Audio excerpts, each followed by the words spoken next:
Hi, Adam. What's the biggest challenge for you and Mike in this situation? It's a tricky one, obviously, that goes without saying, but what's the biggest challenge you faced responding to the situation? Listen, Mike and I have been at this football club for a long time, so we know these players very well. They know us very well. So for us, it's just about remaining really positive with these players. It's a very talented group of players, and our job is really to give them our full support, which is what we've been doing.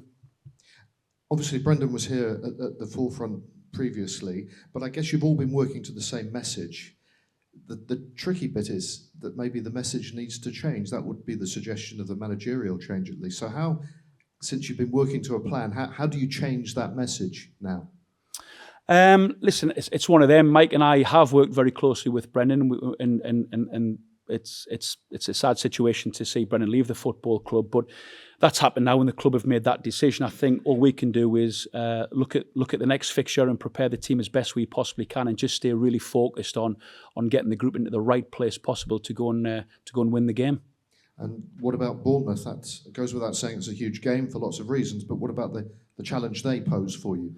Well, Bournemouth, is a club in a similar situation to ourselves in the relegation zone, as you mentioned, a couple of points ahead of us. I think Gary's done a really good job with that team. You can really see a clear identity in how they play.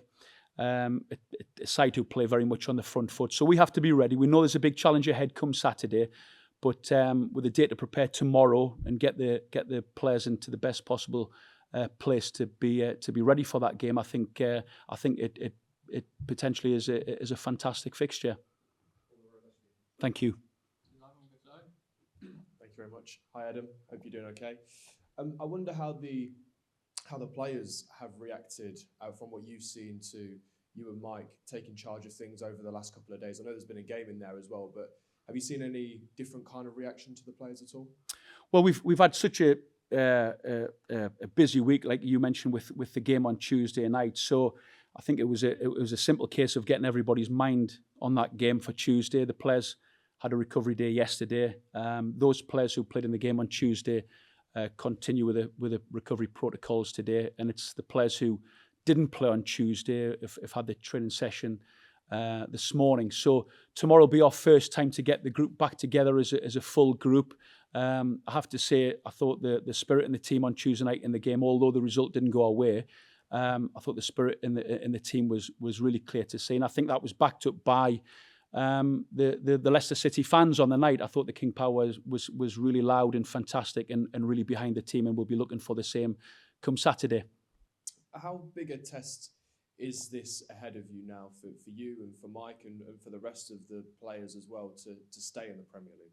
I think we've just got to stay in the moment. It's about being very current and considering only the here and now. Tomorrow we'll prepare the team with Bournemouth in mind, and then it's the game on Saturday. We're not looking any further than that. That's our full focus. This feels like a pivotal moment in the season because of where the two sides are, as you've mentioned already. I wonder, you mentioned them already as well, the fans and what your message would be to them ahead of the game this weekend. Well, we just want those players that we have here to get the full backing of the fans. You've got to get right behind the team. If you're a Leicester City fan and at the King Power on Saturday, we'd love that. We'd appreciate that. And if it can be anything like it was on Tuesday night, then I'm sure it'll be fantastic.